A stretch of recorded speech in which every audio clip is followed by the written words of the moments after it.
بسم الله الرحمن الرحيم رب اشرح لي صدري ويسر لي أمري واحلل عقدة من لساني يفقهوا قولي بلغ العلا بكماله كشف الدجى بجماله حسنت جميع خصاله صلوا عليه وآله يا صاحب الجمال ويا سيد البشر من وجهك المنير لقد انذر القمر لا يمكن الثناء كما كان حقه بعد الهدى بزرگ الطويل قصة مختصر قال الله تبارك وتعالى في شان رسول الله صلى الله عليه وسلم مخبرا وآمرا إن الله وملائكته يصلون على النبي يا أيها الذين آمنوا صلوا عليه وسلموا تسليما اللهم صل على سيدنا ومولانا محمد وعلى آل سيدنا ومولانا محمد وأصحاب سيدنا ومولانا محمد صلاة وسلاما عليك يا رسول الله صلى الله تعالى عليه وسلم.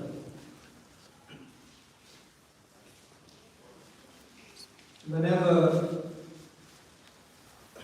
we enter into the house of Allah subhanahu wa ta'ala, we should make niyyah of i'tikaf.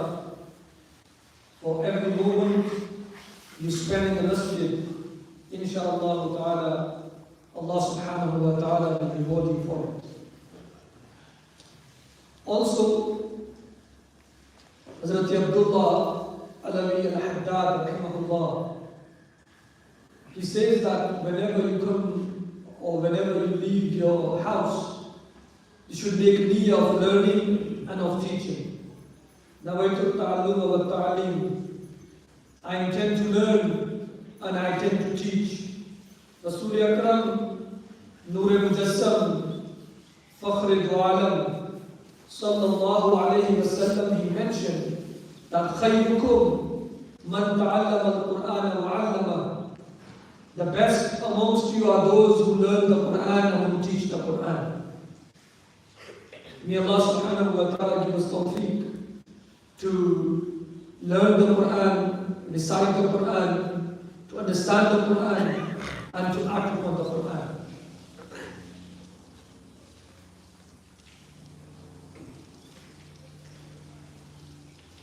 In these days, the world that we are living in, through social media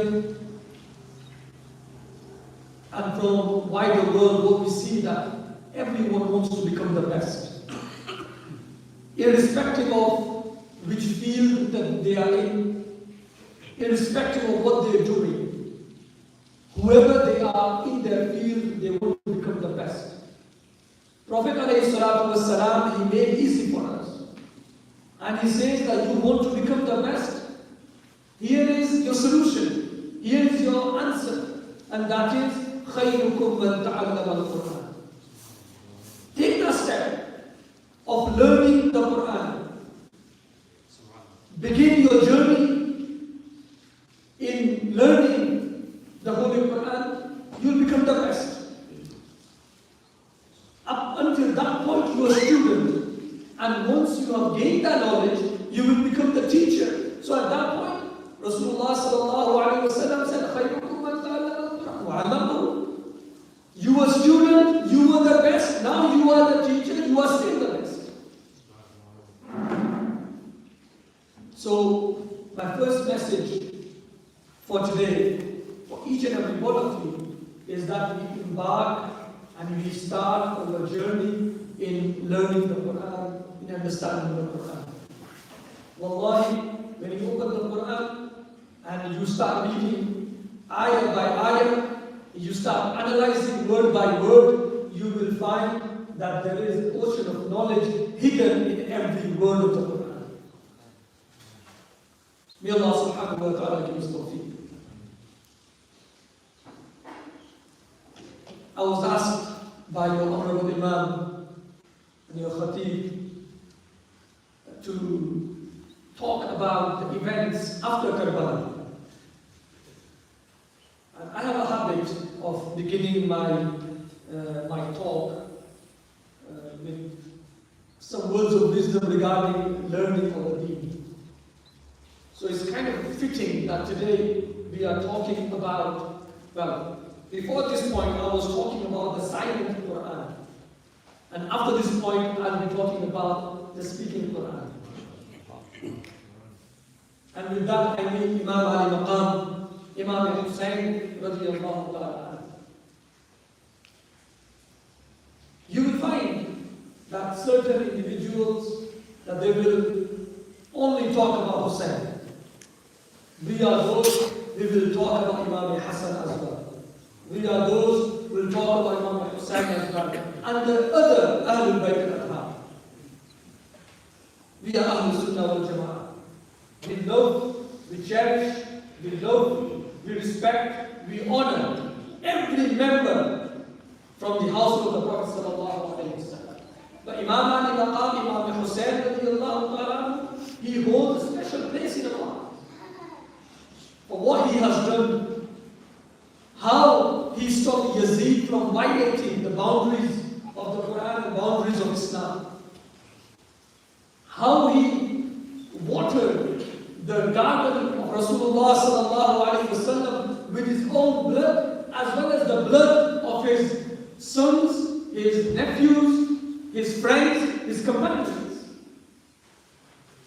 So we look at Karbala, and I'm going to walk backwards, because I want to leave you with a message that took place at the time of the martyrdom of Imam Hussain. So I will come back to this. But after that, what happened?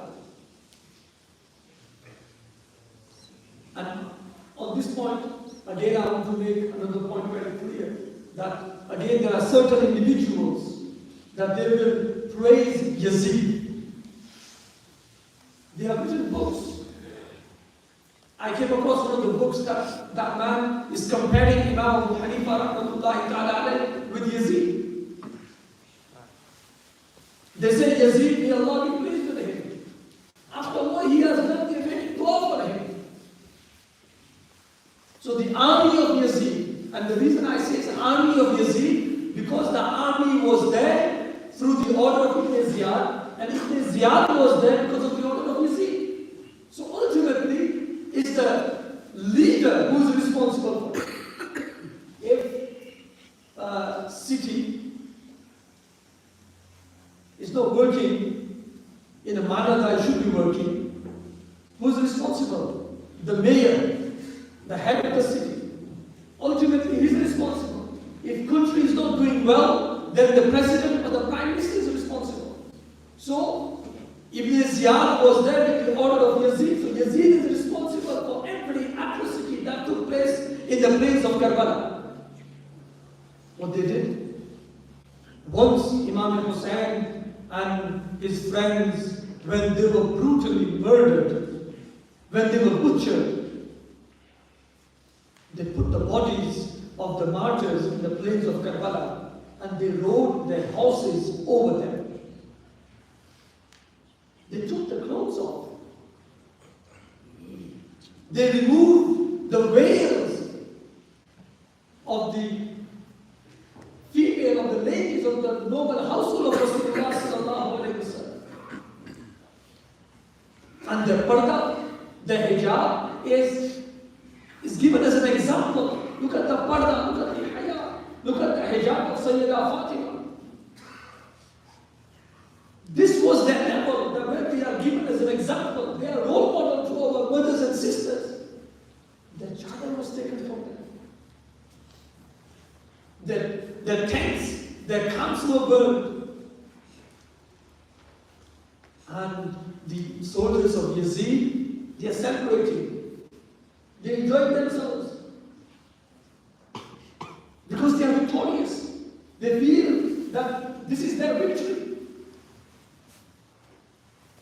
But he didn't realize that the victory is not what you see. Victory is the legacy that you leave behind. It's what you have left behind that determines whether you have won or not. Yazid may have won the battle. Yazid may have won that he has the trophies. You know what he did? He got his army to separate the bodies of martyrs from the heads.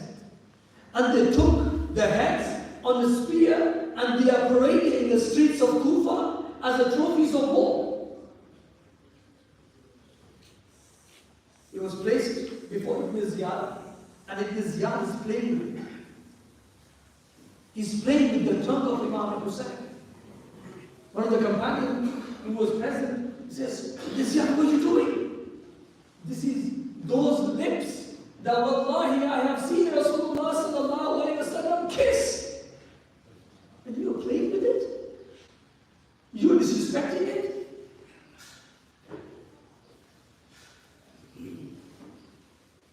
The army of Yazid, with the orders of Ibn Ziyad, they are parading. The noble ladies of the household of the Prophet sallallahu alayhi wa sallam, Imam Zainul Abidin, he was handcuffed. There was shackles. And he's parading, he's ill. One incident that is mentioned by our scholars was that in those days, if the police wanted to get a confession out of someone, they would place like a little insect, like a bug, and they would put it on the head. They put some oil on it, and they would put the bug, and the bug would eat through the skull. So within minutes, even if that person did not commit the offense, the crime, he would confess and he would say, yes, I did it, because it was not painful. This man, one of the citizens of Kufa, he was placed into similar category. But they put oil on his head, they put the blood on it. Whole night passed by. He did not confess. And normally the police, they were like 5 minutes, 1 minute, 2 minutes, confessed. So they asked him, what have you done? Have you put something special on your head that is stopping this bug from eating through your skull? He said, no, I haven't done anything. I don't remember anything. The only notable thing that I remember was that few months ago, or years ago, there was head of Hussein being paraded in the streets of Kufa. At that time, I asked one of the soldiers, I can put the head of Hussein on my head. Allah subhanahu wa ta'ala protected me from that bug through the blessings of the head of Hussein. Imam Hussein radiyallahu ta'ala, when his head was being paraded, people, numerous reports that they said that we have heard the recitation of the Quran. So before I talked about the silent Quran, this is the speaking Quran.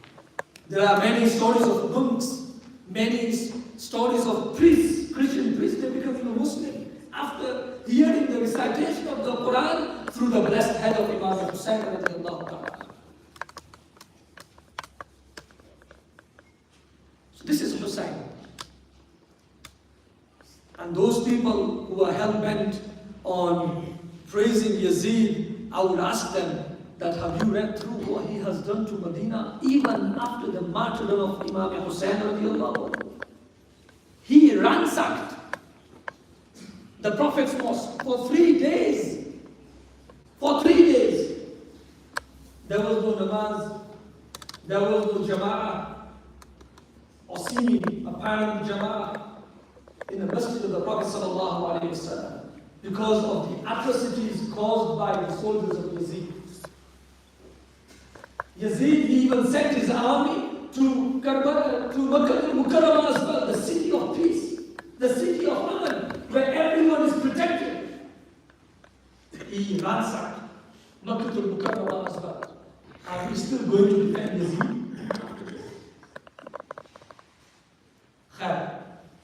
The story are many. What happened from Karbala to Kufa, from Kufa to Damascus, and then the return journey from Damascus to Madinatul Munawwara. There are many stories like that. But I want to rewind. I want to come back to the final moments of Hussein. The final moments of Hussein. Imam Hussein radiallahu ta'ala anhu, he's in the battlefield. He's been fighting. With his own eyes, he saw his brother martyred. With his own eyes, he saw his son Ali Akbar, Ali Asghar, his nephews, Qasim, Aoun, Muhammad. He's seen it. And now he went himself in the plains of Karbala. He fought. He killed many. But then eventually he fell. When he fell to the ground, when Shimmer sat on his chest, you know what Hussein asks? He didn't say, look after my family. He didn't say, I have your daughter there. He didn't say, my wife is there. My sister is there. You know the question he asked? He said, Shimmer, this is the time of praying. Let me pray 2 rakats. Let me pray. And the question I would like to ask you is that when we are sitting on our sofas, when we are relaxing and watching TV, enjoying ourselves, and here the Mu'adhin says, Hayya ala salah, Hayya ala falah. Are we in more pain than Hussein that we cannot respond to the call of Allah subhanahu wa ta'ala?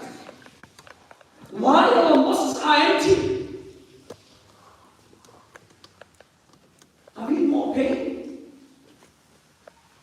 Have we been injured by the swords and by the arrows and the spears? So next time you are relaxing, you look at the time, what's the time for namaz? You ask yourself, am I in more pain than Hussein?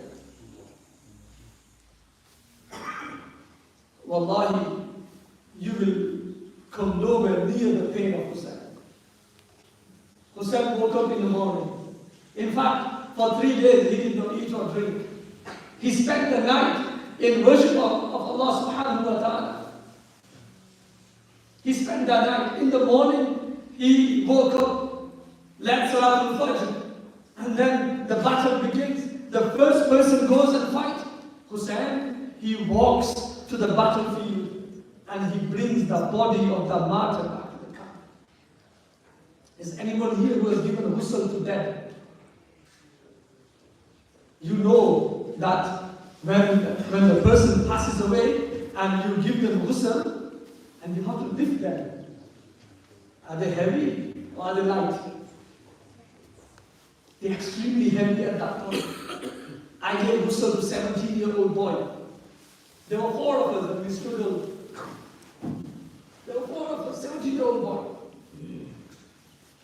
Hussein was alone. He walked to the battlefield. He carried the body of the martyr to the camp. Not once, not twice, but 30, 40 times. And some of them, they were his nephews. One of them was his own son Ali Akbar. One of them is brother Abbas. A man who wasn't eaten for 3 days. A man who's carrying coffins. Man he's carrying the bodies. That man, he goes to the battlefield, he fights, he himself is injured and wounded. He falls to the ground. What does he say? Let me pray to your hand. Allow me to pray. Or Shiva, allow me to pray. So, second message and the final message for today is that when you sitting at home and it's a time for namaz, time for your prayer, ask yourself, am I in more pain than Hussein? If you are, Allah. But I know for a fact you will not be. So at that point, you get up and you follow the sunnah of Hussein. Wa akhiru da'wana alhamdulillahi rabbil alamin.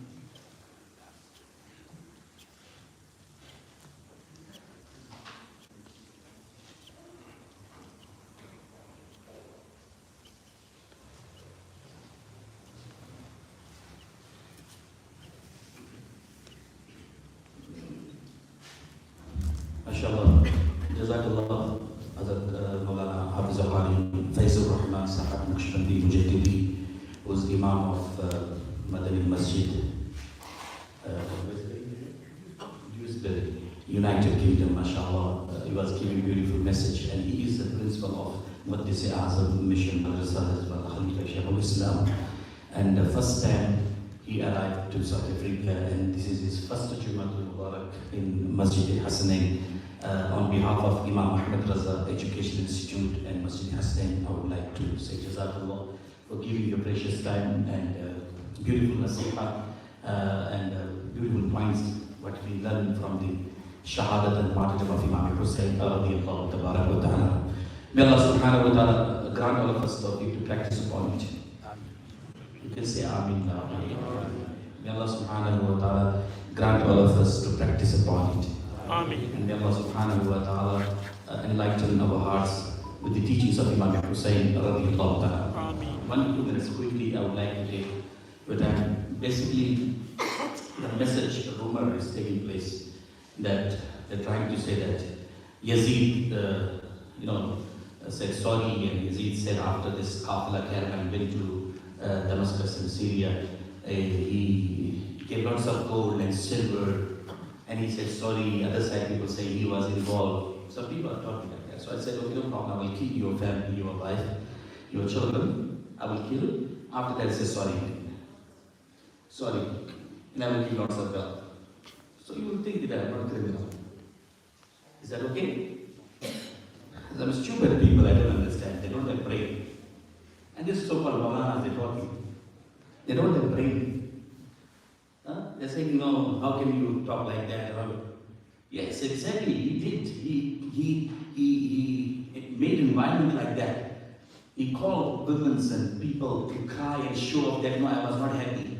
To protect his position.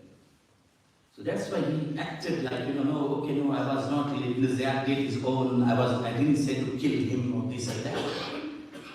So after that, he was acting to steal wealth and this and that, there's no doubt.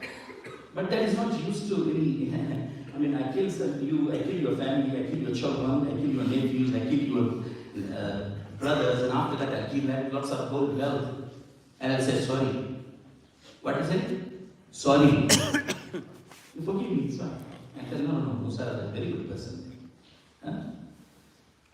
Many things in lecture I heard that by somebody's so-called scholar, the lots of things, if I come to do operation in lecture, alhamdulillah, need time as well, but a lot of stupid comments he passed. I can say stupid comments he passed. And remember one thing, one side is Hussein, one side is Yazid. We're talking about Yazid. We're not talking about Sayyidina Muawiyah radiyallahu ta'ala. Always tell people, remember, we talk about Yazid himself, what he did. Sayyidina Muawiyah is a Sahabi Rasul. We respect all Sahaba ikram. But for Yazid, there's no mercy and there's no sympathy for Yazid by Ahlul Sunnah wal Jama'ah. That's why many scholars, they have given fatwa of kufr about Yazid. But we follow Madhab Hanafi, and according to Madhab Hanafi, what is the teachings of Sayyidi A'la Hazrat Imam Ahl Sunnah, we follow that aqeedah. But there is no sympathy, there is no soft corner for Yazid. What he has done, his own son Muawiyah bin Yazid had no soft corner for his own father. So please understand, don't handle one thing, last one. People say, no, why every year you repeat, say the Shoda Imam Amir Hamza radiallahu ta'ala was martyrdom also was very great martyrdom. But Rasulullah never repeated every year. It's stupid. I call it stupid. Not every year. Every week he used to go to visit Sayyidina Amir Hamza radiallahu ta'ala. Not every year. We only mention once a year about Imam Hussein radiallahu ta'ala.